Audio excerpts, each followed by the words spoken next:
বাংলাদেশে ব্রয়লার মুরগিকে অনেক নেতিবাচকভাবে উপস্থাপন করা হয়। আমরা প্রায় বিভিন্ন গণমাধ্যমে ব্রয়লার মুরগি নিয়ে অনেক নেতিবাচক খবর শুনে থাকি। অতি সম্প্রতি একজন অত্যন্ত জনপ্রিয় ইউটিউবার একজন অর্গানিক পোলট্রি খামারের উদ্যোক্তাকে নিয়ে একটি পডকাস্ট করেছেন, যেখানে ট্রেডিশনাল পদ্ধতিতে উৎপাদিত ব্রয়লার মুরগিকে খুবই বাজেভাবে উপস্থাপন করা হয়েছে।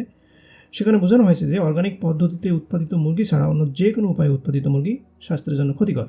তবে শুধু গণমাধ্যমে না, অনেক সময় বিভিন্ন বিশ্ববিদ্যালয়ের প্রফেসররাও ব্রয়লার মুরগি নিয়ে অনেক নেতিবাচক রিপোর্ট প্রকাশ করে থাকেন। সাধারণত যে কারণগুলো বলা হয় সেগুলো হলো, ব্রয়লার মুরগিকে শুধু অ্যান্টিবায়োটিক খাওয়ানো হয়, এ কারণে মুরগির মাংসে অ্যান্টিবায়োটিক থাকে যা স্বাস্থ্যের জন্য ক্ষতিকর। দ্বিতীয় কারণটা হচ্ছে মুরগির মাংসে হেভি মেটাল থাকে, এটা অবশ্যই স্বাস্থ্যের জন্য ক্ষতিকর। তৃতীয় যে কারণটা বলা হয়েছে বিশেষ করে এই পডকাস্টে, সেটা হচ্ছে মুরগির মাংস, বিশেষ করে ব্রয়লার মুরগি হলো এক ধরনের জিএমও মানে হচ্ছে জেনেটিক্যালি মডিফাইড অরিজিনেটেড ফুড, মানে যেখানে জিনের পরিবর্তন ঘটানো হয়। তাই বাংলাদেশে প্রাপ্ত যেসব ব্রয়লার মুরগি আছে, এইসব ব্রয়লার মুরগি দিয়ে সম্পূর্ণ অর্গানিক পদ্ধতিতে ব্রয়লার পালন সম্ভব নয়। বলাই বাহুল্য, সেখানে অনেক ভুল তথ্য উপস্থাপন করা হয়েছে। বিশেষ করে দুজনের কেউই ডাক্তার বা সায়েন্টিফিক গবেষক না হয়েও অনেক সায়েন্টিফিক তথ্য নিয়ে কথা বলেছেন, যেগুলো সম্পূর্ণরূপে সঠিক নয়। শুরুতেই আসি অ্যান্টিবায়োটিকের বিষয়টা নিয়ে। মুরগিতে অ্যান্টিবায়োটিক প্রয়োগ করা হয় দুই কারণে। এক হচ্ছে মুরগি যদি অসুস্থ হয়, সেক্ষেত্রে মুরগির খাবার এবং পানির সাহায্যে অ্যান্টিবায়োটিক মিশিয়ে মুরগিকে ট্রিটমেন্ট করা হয়। আরেকটা কারণ হচ্ছে ডিজিজ প্রিভেনশনের জন্য। এক্ষেত্রে মুরগির ফিডে খুবই লো ডোজে অ্যান্টিবায়োটিক দেওয়া হয়, যেমন হচ্ছে কিছু অ্যান্টিব্যাকটেরিয়াল, অ্যান্টিফাঙ্গাল এবং অ্যান্টিপ্রোটোজোয়াল কিছু ড্রাগ আছে। এই ড্রাগগুলো মুরগির ফিডের সাথে মেশানো হয় যাতে সেখানে কোনো ব্যাকটেরিয়া, ফাঙ্গাস বা প্রোটোজোয়া গ্রো না করে এবং ফিডের সাথে মুরগির শরীরে গিয়ে মুরগিকে ইনফেকশন না করে, কারণ এভাবে মুরগি অসুস্থ হয় এবং মুরগি অসুস্থ হলে মুরগির খামারি বড় ধরনের লসে পড়ে। এখন আপনাদেরকে কিছু ডেটা দেখাই। বাংলাদেশে ব্রয়লার মুরগির মাংসে অ্যান্টিবায়োটিক কি মাত্রায় থাকে এই বিষয়ে আমাদের পরিষ্কার ধারণা থাকা উচিত। 2023 সালে বাংলাদেশ এগ্রিকালচারাল রিসার্চ কাউন্সিল এবং শেরেবাংলা কৃষি বিশ্ববিদ্যালয়ের কয়েকজন গবেষক মিলে মুরগির মাংসে অ্যান্টিবায়োটিক রেসিডিউ নিয়ে একটা গবেষণা করেছিলেন। তারা তাদের গবেষণাপত্রটি অ্যান্টিবায়োটিক্স নামে একটি জার্নালে প্রকাশ করেন। এই গ্রাফটা সেই আর্টিকেল থেকে নেওয়া হয়েছে। ওনারা অক্সিটেট্রাসাইক্লিন, ডক্সাসাইক্লিন ও সালফার ডায়াজিন এই তিনটা অ্যান্টিবায়োটিক বিভিন্ন ধরনের খামারের মুরগির মাংসে টেস্ট করেছেন এবং সেখানে 3 ধরনের অ্যান্টিবায়োটিকের মধ্যে অক্সিটেট্রাসাইক্লিনের মাত্রা বেশি পাওয়া গেছে, তবে সর্বোচ্চ মাত্রা হলো 49.7 মাইক্রোগ্রাম পার কিলোগ্রাম।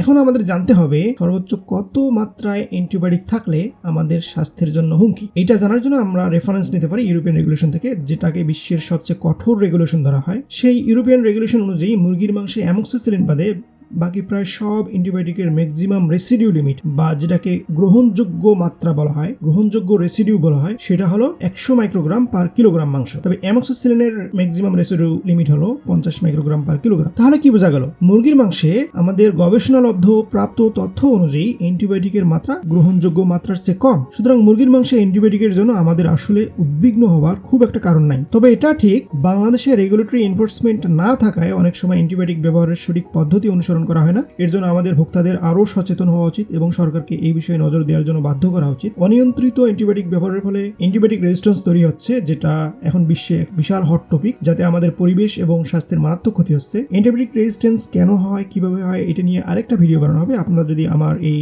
চ্যানেলটা সাবস্ক্রাইব করেন তাহলে নেক্সট আরেকটা ভিডিও অ্যান্টিবায়োটিক রেজিস্ট্যান্স নিয়ে আপনারা পাবেন। এখন আসুন হেভি মেটাল রেসিডিউ নিয়ে কথা বলা যাক। হেভি মেটাল বলতে বোঝায় আর্সেনিক, সীসা, ক্যাডমিয়াম, টিন ইত্যাদি। হেভি মেটালের জন্য আমাদের আসলেই উদ্বিগ্ন হওয়া উচিত এবং উদ্বিগ্ন হওয়ার যথেষ্ট কারণ আছে। এই গ্রাফটার দিকে খেয়াল করুন। এই গ্রাফের ডেটা নেওয়া আছে বেশ ভালো একটা পেপার থেকে, যেটা PLOS ONE নামক একটা রিপিউটেড জার্নালে প্রকাশিত হয়েছিল 2023 সালে। এবং গবেষণাটা অবশ্যই বাংলাদেশে হয়েছে এবং বাংলাদেশের কয়েকজন গবেষক এই গবেষণাটা করেছিলেন এবং তারা এই জার্নালে তাদের আর্টিকেল পাবলিশ করেছেন।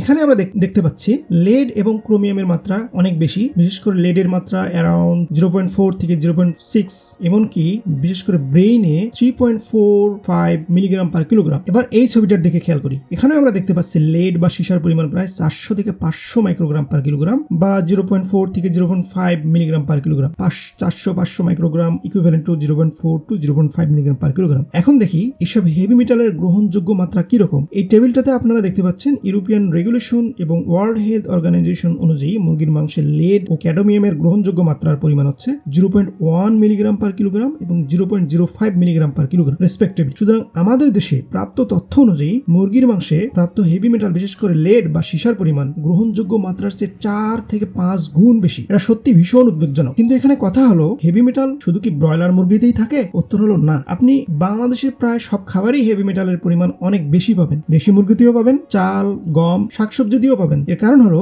বাংলাদেশের মাটি, পানি ও বায়ু চরমভাবে দূষিত। এর জন্য শুধু ব্রয়লার মাংস দায়ী না, ব্রয়লার মুরগি এর জন্য দায়ী না। আপনি যদি এর জন্য শুধু ব্রয়লার মুরগি খাওয়া বাদ দিয়ে দেন তাহলে এটা কোনো ওয়াইজ ডিসিশন হবে না। এর জন্য দায়ী হচ্ছে অপরিকল্পিত ও অরেগুলেটেড শিল্প কারখানা, যেখান থেকে বর্জ্য পরিবেশে মিশিয়ে আমাদের পরিবেশের ক্ষতি করেছে এবং এখনো করছে। এখান থেকে হেভি মেটাল মাটিতে মিশিয়ে গাছের মাধ্যমে ভুট্টা বা সয়াবিন হয়ে মুরগির খাবারে, তারপর মুরগির মাংসে চলে যায়। হেভি মেটাল রেসিডিউ মুরগির মাংসে আসে মুরগির খাবার থেকে। মুরগির খাবার সাধারণত তৈরি হয় ভুট্টা ও সয়াবিন থেকে। হেভি মেটাল মাটি থেকে গাছে, গাছ থেকে ভুট্টা বা সয়াবিনে, সেখান থেকে ফিড থেকে মুরগির মাংসে ঢুকে পড়ে এবং এই মাংস আমরা খাওয়ার মাধ্যমে আমাদের শরীরে ঢুকে পড়ছে এবং এগুলো পরবর্তীতে ক্যান্সার এবং কিডনি রোগ সহ বিভিন্ন ধরনের রোগ তৈরি করছে। সুতরাং হেভি মেটালের জন্য অবশ্যই আমাদের উদ্বেগ হওয়ার যথেষ্ট কারণ আছে। এইবার আসি জিএমও নিয়ে কথা বলা যায়। জিএমও মানে হচ্ছে জেনেটিক্যালি মডিফাইড অরিজিনেটেড ফুড, মানে যেখানে কৃত্রিম উপায়ে জিনের পরিবর্তন ঘটানো হয়। কিন্তু ব্রয়লার মুরগি কি আসলে জিএমও পদ্ধতিতে তৈরি? উত্তর হলো না। ব্রয়লার মুরগি জিএমও পদ্ধতিতে তৈরি নয়। ব্রয়লার মুরগিকে তৈরি করা হয়েছে সিলেক্টিভ ব্রিডিং এর মাধ্যমে। এটা একটা সায়েন্টিফিক প্রক্রিয়া যেখানে ন্যাচারাল পদ্ধতিতে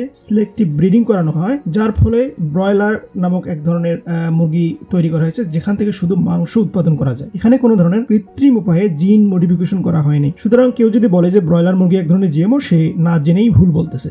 আজ পর্যন্তই। আপনারা যদি আমার এই ভিডিওটা লাইক করে থাকেন, আমার এই ভিডিও থেকে কিছু উপকারী তথ্য পেয়ে থাকেন, তাহলে আমার এই চ্যানেলটা সাবস্ক্রাইব করবেন। আবার দেখা হবে ইনশাআল্লাহ।